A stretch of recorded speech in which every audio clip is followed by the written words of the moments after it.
എല്ലാവരുടെയും നല്ലൊരു സിനിമ അല്ല മനസ്സിലായി പൊന്മാൻ ആണെന്ന് വിശ്വസിക്കുന്നു. ഇരിക്കുന്നത്. ഉറപ്പായിട്ടും നമ്മൾ സന്തോഷിക്കുന്നു, നമ്മൾ ഭയങ്കര ഹാപ്പിയാണ്. നമുക്ക് സിനിമ ചെയ്തതിൽ ഭയങ്കര അഭിമാനമുണ്ട്. No regrets. ഭയങ്കര നല്ല സിനിമയായിരിക്കും തന്നെയാണ് ഞങ്ങൾ വിശ്വസിക്കുന്നത്. ബാക്കി തിയേറ്ററിൽ ആദ്യത്തെ ഷോ കഴിയാതെ നമുക്ക് ഒന്നും പറയാൻ പറ്റില്ല എന്തൊക്കെ പറഞ്ഞാലും. പക്ഷേ ഞങ്ങൾ ഭയങ്കര ഹാപ്പിയാണ്, അതിലൊരു സംശയമില്ല. നല്ല സിനിമയായിരിക്കും. അതെ, ഈ ഇടയ്ക്ക് ഇറങ്ങിയ സിനിമകളിലൊക്കെ വിജയിക്കുന്ന കാലഘട്ടത്തിൽ പോകുമ്പോൾ ഇതിൽ കോമഡി ഉണ്ട്, ഒരു ഫാമിലിക്ക് പറ്റുന്ന എല്ലാ ചേരുവയും ചേർത്ത് എന്നാണ് ഞാൻ ശരത്തിൻ്റെ അടുത്ത് ചോദിച്ചപ്പോൾ പറയുന്നത്. അങ്ങനെ എല്ലാ ചേരുവയും ഉണ്ടല്ലേ? കോമഡി അങ്ങനെ വലിയ കോമഡി സിനിമ എന്നുള്ള രീതിയിലല്ല, പക്ഷേ ഫാമിലി ഡ്രാമയാണ്. ഇമോഷണൽ ആയിട്ടുള്ള രംഗങ്ങളുണ്ട്, നമുക്ക് കണ്ണു നിറയും. പക്ഷേ സിനിമ തീരുന്നത് നമുക്ക് ഒരു പവർ ഫീൽ ചെയ്യും. സിനിമയുടെ അതിലൊരു ക്യാരക്ടേഴ്സിൻ്റെയൊക്കെ ഒരു ഗ്രാഫും അവസാനമൊക്കെ ഇറങ്ങുമ്പോഴേക്കും നമ്മളെന്തോ വിജയിച്ച പോലത്തെ ഒരു ഫീൽ കിട്ടാൻ സാധ്യതയുണ്ട് ഓഡിയൻസിന്. നമ്മളെപ്പോലുള്ള ഒരാൾ എന്തോ അടിച്ച് ജയിച്ചു എന്ന് പറയുന്ന പോലത്തെ ഒരു ഫീലിംഗ് കിട്ടാൻ സാധ്യതയുണ്ട്. അതാണ് ഈ സിനിമയുടെ ഒരു മൊത്തത്തിൽ ഇറങ്ങുന്ന പ്രേക്ഷകന് ഞാൻ തന്നെ ആയിരിക്കും എന്നൊരു ചിന്താഗതി വരും അല്ലേ? അത് വരും. ഭയങ്കര റിലേറ്റബിൾ ആയിട്ടുള്ള ഒരു സാധാരണക്കാരൻ്റെ ഒരു ഫൈറ്റാണ് സിനിമ. അപ്പോൾ അതിലേക്ക് പല ക്യാരക്ടേഴ്സ് വന്ന് കയറുന്നു. അവരുടെയൊക്കെ ഫൈറ്റിലും ഇവരുടെയൊക്കെ എല്ലാവരും അങ്ങോട്ടും ഇങ്ങോട്ടുള്ള കോൺഫ്ലിക്റ്റുകളാണ്, പൊന്നുമായിട്ട് ബന്ധപ്പെട്ടതാണ്. അപ്പോൾ അതുകൊണ്ടാണ് പൊൻ മാൻ എന്ന് പേര് വന്നിരിക്കുന്നത്. അപ്പോൾ പൊന്നാണ് ഇവരെല്ലാവരെയും കണക്ട് ചെയ്യുന്നത്. ലിജോ മോളുടെ ക്യാരക്ടറിനെ ആണെങ്കിലും, സജിൻ്റെ മരിയാനോ എന്ന് പറയുന്ന ക്യാരക്ടറാണെങ്കിലും, എൻ്റെ അജേഷ് എന്ന് പറയുന്ന ക്യാരക്ടറിനെ ആണെങ്കിലും, ആനന്ദിൻ്റെ ബ്രൂണോ ആണെങ്കിലും, ഇവരുടെ അമ്മ ക്യാരക്ടേഴ്സ് ചെയ്ത ലൂസിയ അമ്മ, അവരുടെയൊക്കെ ക്യാരക്ടേഴ്സ് ആണെങ്കിലും എല്ലാവരെയും ഈ സിനിമയിൽ കണക്ട് ചെയ്യുന്ന ഒരു കോമൺ തീം എന്ന് പറയുന്നത് പൊന്നാണ്. ചെറിയ ക്യാരക്ടേഴ്സ് മുതൽ ഒരു സീനിൽ വന്നു പോകുന്ന ക്യാരക്ടേഴ്സ് മുതൽ ഇതുമായിട്ട് ബന്ധപ്പെട്ടാണ് എല്ലാവരും നിൽക്കുന്നത്. പക്ഷേ എല്ലാത്തിനും ഭയങ്കര ഡെപ്തും എല്ലാ ക്യാരക്ടേഴ്സിനും ഭയങ്കര ലെയേഴ്സും, നമ്മളൊക്കെ എവിടേക്കോ കണ്ടിട്ടുള്ള, നമ്മുടെ ജീവിതത്തിലൊക്കെ നടന്നിട്ടുള്ള ചില കാര്യങ്ങളൊക്കെ ഈ സിനിമയിൽ നമുക്ക് മനസ്സിലാവും. ഇപ്പോൾ സ്ത്രീധനമോ അല്ലെങ്കിൽ അതുമായിട്ട് ബന്ധപ്പെട്ടിട്ടുള്ളതോ പൊന്നുമായിട്ട് ബന്ധപ്പെട്ടിട്ടുള്ള വിഷയങ്ങളും ഒക്കെ ആയിട്ട് ബന്ധപ്പെട്ടിട്ടുള്ള അതിൻ്റെ ഒരു പൊന്ന് പ്രശ്നക്കാരനാവുന്ന പോയിന്റുകളുണ്ടല്ലോ. പൊന്ന് ഒരു ഇൻവെസ്റ്റ്മെൻ്റ് ആണ്, അത് ഗോൾഡാണ്, അതങ്ങനെ വരെ. പക്ഷെ അല്ലാതെ പൊന്ന് പ്രശ്നമാവുന്ന ഏരിയകളും ഉണ്ടല്ലോ. അതൊക്കെയാണ് ഈ സിനിമ എക്സ്പ്ലോർ ചെയ്യുന്നത്. ഒടുക്കത്തെ വിലയോ ഇപ്പോൾ 60,000 രൂപ ഉണ്ടായിരുന്നു. അതെ, ഒടുക്കത്തെ വിലയാണ്. ആ പൊന്നിൻ്റെ വില പോലെ ഈ സിനിമ വിജയിക്കട്ടെ ഉറപ്പായിട്ടും അല്ലേ? അതാണ് നമ്മുടെ എല്ലാ ആഗ്രഹം. ഈ പറഞ്ഞ പോലെ ഇപ്പം നേരത്തെ പറഞ്ഞു ലോക്കൽ രീതിയാണ്, ലോക്കൽ സംസാരങ്ങളുണ്ട്. അതാണോ ടീച്ചറിലും ട്രെയിലറിലും പറഞ്ഞു വെച്ചേക്കണം തുടക്കത്തിൽ? ഏതാണ് ഉദ്ദേശിച്ചത്? അതൊന്നും എടുത്ത് പറയുമായിരുന്നെങ്കിൽ എനിക്ക് പറയായിരുന്നെങ്കിൽ അത് ഇക്കയുടെ വായിന്നത് കേൾക്കാന്നുള്ളത് ഞങ്ങൾക്കൊരു ആഗ്രഹം. അങ്ങനെയാണെങ്കിൽ ഞങ്ങൾ അതിനെ കുറിച്ച് സംസാരിക്കാം. അതൊന്നും പറയാ പറ, നിങ്ങളല്ലേ ഓഫീസർ, നിങ്ങൾ പറ. ഞാനത് സിനിമയിലേ പറയുള്ളൂ, ആ ക്യാരക്ടറാണ് പറയുന്നത്, ഞാനല്ലല്ലോ. അച്ഛ അത് പറ്റില്ല. എനിക്കത് ഡയറക്ടർ വേണം. എനിക്ക് ഡയറക്ടർ വേണം, ക്യാമറമാൻ വേണം, റൈറ്റേഴ്സ് അവിടെ ഡയലോഗ്സ് വേണം. അത് പറയാൻ വേണമെങ്കിൽ അധ്വാനിക്കുന്നവന് എന്തിനാടാ സ്ത്രീധനം? അവൻ അധ്വാനിച്ച് കുടുംബം പറ്റണം. ഇല്ല, അത് സിനിമയെ മാത്രമേ പറയൂ. പിന്നെ അതാണ് നേരത്തെ പറഞ്ഞു, നമുക്ക് എല്ലാവർക്കും റിലേറ്റ് ചെയ്യുന്ന ലോക്കൽ എല്ലാം ഉണ്ട്.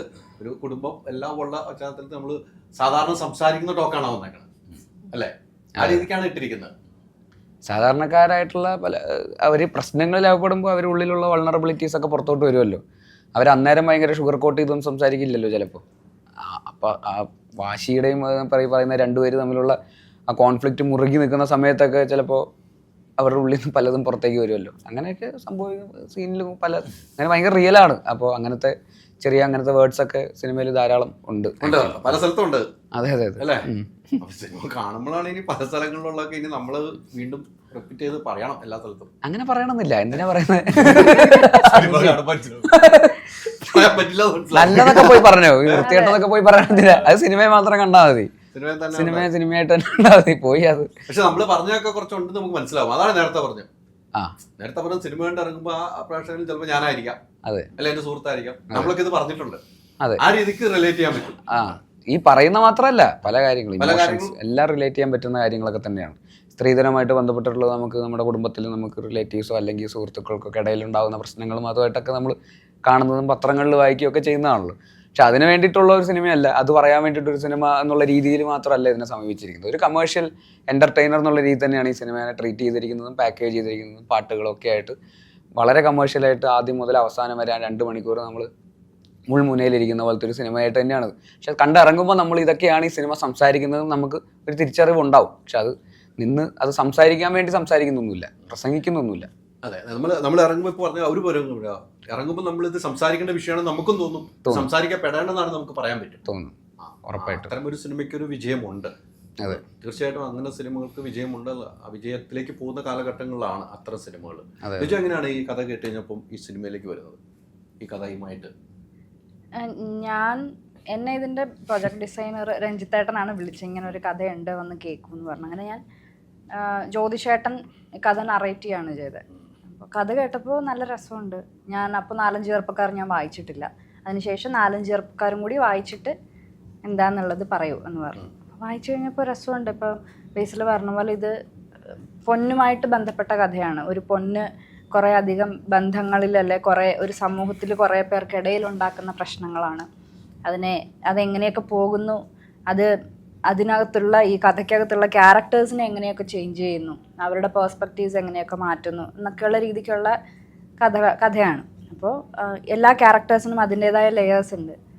അതുകൊണ്ട് എനിക്ക് ഇഷ്ടപ്പെട്ടു. സ്റ്റെഫി എന്ന് പറയുന്ന ക്യാരക്ടർ ആയാലും അല്ല പൊന്മാൻ്റെ കഥയായാലും ഇഷ്ടപ്പെട്ടു. ബേസിലുമായിട്ട് ആദ്യമാണോ? അതെ, നിങ്ങൾ ഒന്നിക്കുന്ന സിനിമ ആദ്യമല്ലേ? അതെ, ഇതിലുള്ള സജിൻ്റെ കൂടെയും ബേസിലിൻ്റെ കൂടെയും ഞാൻ വർക്ക് ചെയ്തിട്ടില്ല. ഇതിലുള്ള ആരുടെ കൂടെയും അങ്ങനെ വർക്ക് ചെയ്തിട്ടില്ല, ഫസ്റ്റ് ടൈം. ബേസിൽ പൊതുവെ എങ്ങനെയാണ് ലൊക്കേഷനിൽ ആ ക്യാരക്ടർ ഇപ്പം ഞങ്ങളുടെ കോമ്പിനേഷൻ സീൻസ് എല്ലാം കുറച്ച് പടമേ ഇത് നമ്മുടെ ക്യാരക്ടേഴ്സ് എല്ലാം കുറച്ച് സീരിയസ് ആയിട്ടുള്ള ക്യാരക്ടേഴ്സ്. കുറച്ച് മുന്നേ പറഞ്ഞോളൂ, ഇതിലങ്ങനെ കോമഡിക്ക് വേണ്ടിയിട്ട് കോമഡി അങ്ങനെ ഒന്നുമില്ല, ഫൺ എലമെന്റ്സ് എവിടെയെങ്കിലുമൊക്കെ ഉണ്ടാവുന്നേ ഉള്ളൂ. അപ്പോൾ ആ ഒരു ക്യാരക്ടർ എങ്ങനെയാണോ അതുപോലൊക്കെ തന്നെയായിരുന്നു സെറ്റിലും. ഒന്നും ഉണ്ടായിട്ടേ ഇല്ല, ഉണ്ടായിട്ടേ ഇല്ല. ഞങ്ങളുള്ള കോമ്പിനേഷൻസും വളരെ കുറവായിരുന്നു ആക്ച്വലി. 3-4 ദിവസമൊക്കെ ഉള്ള ഉണ്ടായിരുന്നുള്ളൂ. കൂടുതലും അജേഷ് ഒറ്റയ്ക്കായിരുന്നു ആക്ച്വലി സിനിമയിൽ. പിന്നെ അളിയനുമായിട്ട് കുറച്ച് സീനുകളുണ്ടായിരുന്നു. സൂപ്പർ ഹിറ്റ് സിനിമയിൽ നിന്നാണ് അടുത്ത സൂപ്പർ ഹിറ്റ് തരാൻ വേണ്ടി വരുന്നതാണ്. നിങ്ങളൊക്കെ വെച്ചാ സൂപ്പർ ഹിറ്റ് ആണെന്ന് ഇപ്പൊ പൊതുവെ പറയാം. പ്രഷറാക്കല്ലേ ഇങ്ങനെ. അതെ, ഇതിലെ കഥാപാത്രം നിങ്ങൾ സുഹൃത്തുക്കളാണോ, അളിയന്മാരാണോ, എങ്ങനെ മച്ചമ്മിയാറാണോ, എങ്ങനെയാണ് കഥാപാത്രം പോകുന്നത്? അങ്ങനെ അത് പറയാൻ പറ്റുന്ന അവസ്ഥയിലാണ് നിൽക്കുന്നത്. കാരണം എന്ന് വെച്ച് കഴിഞ്ഞാൽ പറഞ്ഞ എന്തെങ്കിലും സ്പോയിലറായി പോവുകയും ചെയ്യും. ജ്യോതിഷനാണ് എന്നെ മാറ്റി നിർത്തിയിട്ട് നാട്ടിലിരിക്കുകയും ചെയ്യും. സത്യം. പക്ഷെ ഒരു സീരിയസ് ക്യാരക്ടറാണ് ഞാൻ മുൻപ് ചെയ്ത. ആവേശം കഴിഞ്ഞതിന് ശേഷം ഇത് കമ്മിറ്റ് ചെയ്യണം. അപ്പോൾ റിലീസ് ഒന്നും ആയിട്ടില്ല. അപ്പോൾ അതിൽ നിന്ന് വ്യത്യസ്തമായിട്ടുള്ള ഒരു ക്യാരക്ടറാണ്. ഭയങ്കര ആർക്കുള്ള ഒരു ക്യാരക്ടറാണ്. ആവേശത്തിന് മുമ്പായിരുന്നു ഇത് കഥ കേൾക്കുന്നത്?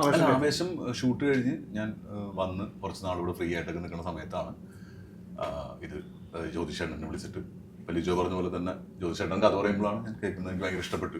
അപ്പോഴാണ് 4 ചെറുപ്പക്കാരെന്നുള്ള നോവൽ എൻ്റെ അടുത്ത് വായിക്കാൻ പറയുന്നത്. ഞാൻ വായിച്ചതോടുകൂടി ഓക്കെ. പിന്നെ ബേസിലായിട്ട് 2ാമത് കൊളാബ് ചെയ്യുന്നു. ജാനമല്ലായിരുന്നു ഞങ്ങൾ ഒരുമിച്ച്. അതിനുശേഷം പിന്നെ കുറച്ച് നാൾ കഴിഞ്ഞതിന് ശേഷം ഈ പടത്തിൽ ലീഡ് ക്യാരക്ടർ ചെയ്യാൻ പറ്റി. ലിജോയെ ഞാൻ ഇവിടെ വെച്ചിട്ടാണ് സിനിമകൾ മാത്രം കണ്ടിട്ടുള്ളൂ. അതിനുശേഷം പരിചയപ്പെടുന്നതും ഒരുമിച്ച് അഭിനയിക്കുന്നതും ഇതിലാണ്. Ultra modern kitchen devices. ഒരു കിച്ചണിൽ വേണ്ട എല്ലാ ലേറ്റസ്റ്റ് ബ്രാൻഡുകളും ഇവിടെയുണ്ട്. ലോകോത്തര ബ്രാൻഡുകൾ, original products, wide range. MyG future.